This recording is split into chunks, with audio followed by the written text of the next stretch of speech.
India का सबसे बड़ा mutual fund house 12.6 lakh crore से ज्यादा AUM, 1.6 करोड़ से ज्यादा इन्वेस्टर और पिछले कुछ सालों में जबरदस्त प्रॉफिट ग्रोथ। लेकिन एक ऐसा पॉइंट है जो शायद बहुत से इन्वेस्टर इग्नोर कर देंगे। ये IPO कंपनी को ग्रो करने के लिए नहीं प्रेशराइज कर रहा है, बल्कि प्रमोटर अपनी हिस्सेदारी सेल कर रहे हैं।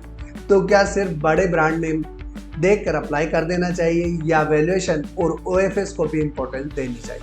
आज इस वीडियो में SBI म्यूचुअल फंड IPO को डिटेल में एनालाइज करेंगे और लास्ट में क्लियर बताऊंगा कि मेरी स्ट्रेटेजी अप्लाई होगी या अवॉइड, और क्या सच में इस IPO में शेयर होल्डर कोटा होने वाला है, क्योंकि DRHP में ऐसा कुछ भी मेंशन नहीं है, बट सोशल मीडिया पर बहुत बात हो रही है। तो चलिए डिटेल में समझते हैं इस कंपनी के IPO। आज का वीडियो शुरू करें उससे पहले जल्दी से चैनल सब्सक्राइब करके बेल आइकॉन प्रेस कर दीजिएगा और वीडियो को लाइक करके अपने दोस्तों के साथ शेयर करना मत भूलिएगा। तो चलिए शुरू करते हैं आज का एनालिसिस, जहां हम जानेंगे SBI लाइफ का बिजनेस मॉडल, SBI लाइफ के IPO की डिटेल्स, कब तक IPO आ सकता है, शेयर होल्डर कोटा होगा या नहीं होगा, और SBI लाइफ में OFS कौन से इन्वेस्टर अपनी पोजीशन कम कर रहे हैं, इसके फाइनेंशियल कैसे हैं और वैल्यूएशंस क्या होने वाली है और किस प्राइस पर ये IPO आ सकता है।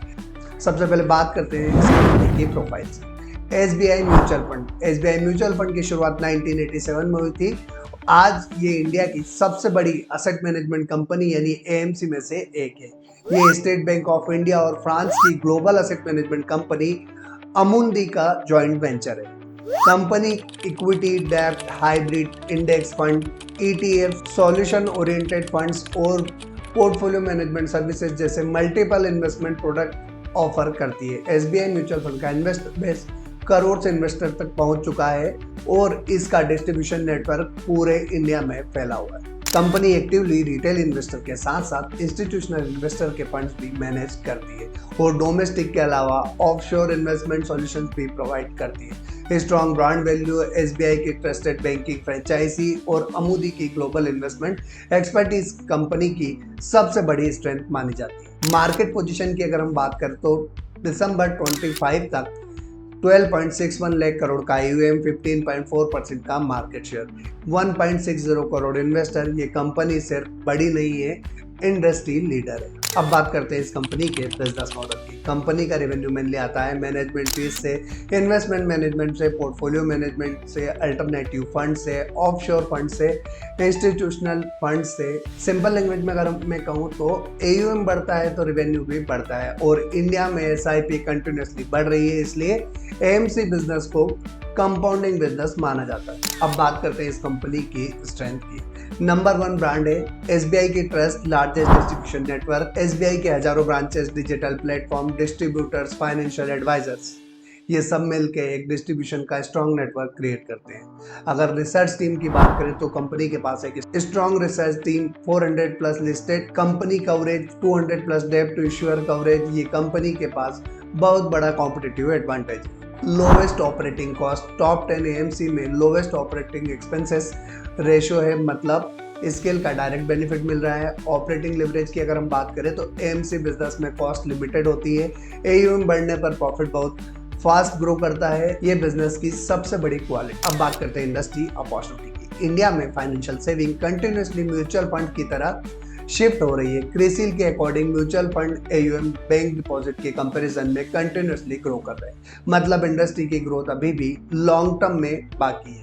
अब बात करते हैं इस IPO की सबसे इंपॉर्टेंट पॉइंट, IPO डिटेल्स की। यहाँ ये IPO फ्रेश इशू नहीं होने वाला है, 100% OFS होने वाला है, जिसमें state bank of India 12 crore 83,34,397 equity share ₹1 face value वाला सेल कर सकते हैं। तो वहीं एक और शेयर होल्डर अमुंदी इंडिया होल्डिंग करीब 7 करोड़ 53,74,843 इक्विटी शेयर सेल कर सकते हैं। कंपनी को एक भी रुपया नहीं मिलेगा, जो पैसा रेज होगा वो प्रमोटर को जाएगा। टोटल IPO साइज 13,000 करोड़ के आसपास हो सकता है और इस IPO की वैल्यूएशन रफली $12.3 बिलियन की हो सकती है।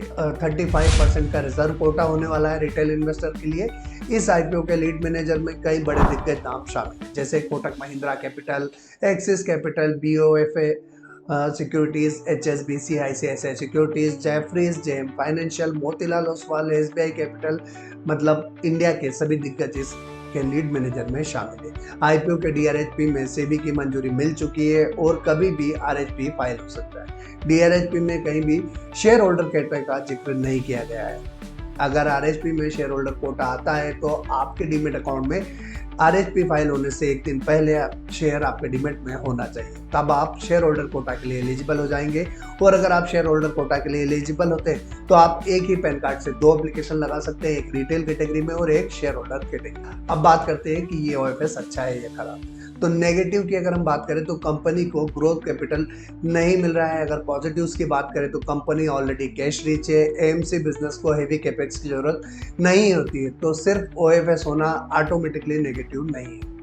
अब बात करते हैं कि इस आईपीओ के साथ रिस्क क्या मेंशन। डीआरएचपी में इंपॉर्टेंट रिस्क मेंशन की गई है। मार्केट क्रैश, एयूएम गिर सकता है, रेवेन्यू कम हो सकती है। कंपटीशन की बात करें तो Nippon, ICICI prudential, HDFC, Kotak, axis सब एग्रेसिव है। सेबी रेगुलेशंस की बात करें तो एक्सपेंसेस रेशो में चेंजेस, प्रॉफिटेबिलिटी इम्पैक्ट और पैसिव फंड्स जैसे ईटीएफ, इंडेक्स फंड, फ्यूचर में फीस प्रेशर और की फंड मैनेजर्स अगर टॉप टैलेंट एग्जिट करे तो परफॉर्मेंस में इम्पैक्ट दिख सकता है। अब बात करते हैं पॉजिटिव्स की। इंडिया की लार्जेस्ट एएमसी है, स्ट्रॉन्ग ब्रांड, एसबीआई का trust, huge distribution network, high ROE business और असेट लाइट मॉडल के साथ साथ huge cash generation, industry leader और strong profitability, long term compounding business, ये सभी इस आईपीओ के लिए पॉजिटिव पॉइंट माना जा सकता है। नेगेटिव्स की बात करें तो पूरा का पूरा ओएफएस होने वाला है। मार्केट डिपेंडेंट अर्निंग है, रेगुलेशन रिस्क हमेशा रहती है, पैसिव इन्वेस्टिंग का प्रेशर रहता है और वैल्यूएशन इंपॉर्टेंट होगा। दोस्तों, इस कंपनी का आईपीओ जुलाई के फर्स्ट या सेकंड वीक में आ सकता है, तो अपनी तैयारी करके रखें। यहाँ मैं वैल्यूएशंस के बाद ही फाइनल अप्लाई या अवॉइड का डिसीजन लूँगा। अगर वैल्यूएशन रिजनेबल आती है तो स्ट्रांगली अप्लाई करूँगा और अगर वैल्यूएशन एग्रेसिव आती है तो फिर लॉन्ग टर्म के लिए इस आईपीओ को कंसिडर कर सकते हैं, लेकिन लिस्टिंग गेन लिमिटेड हो सकता है। अगर दोस्तों वीडियो पसंद आया हो तो लाइक कीजिएगा, अपने दोस्तों के साथ शेयर करना मत भूलिएगा और हमारे चैनल पर नए हैं या अभी तक सिर्फ वीडियो देखते हैं, हमारे चैनल को सब्सक्राइब नहीं किया तो जल्दी से चैनल सब्सक्राइब करके बेल आइकॉन प्रेस कर दीजिएगा। आज के लिए इतना ही, फिर मुलाकात होगी एक और कंपनी के आईपीओ रिव्यू और एक और फाइनेंशियल एनालिसिस के साथ। तब तक के लिए जय हिंद।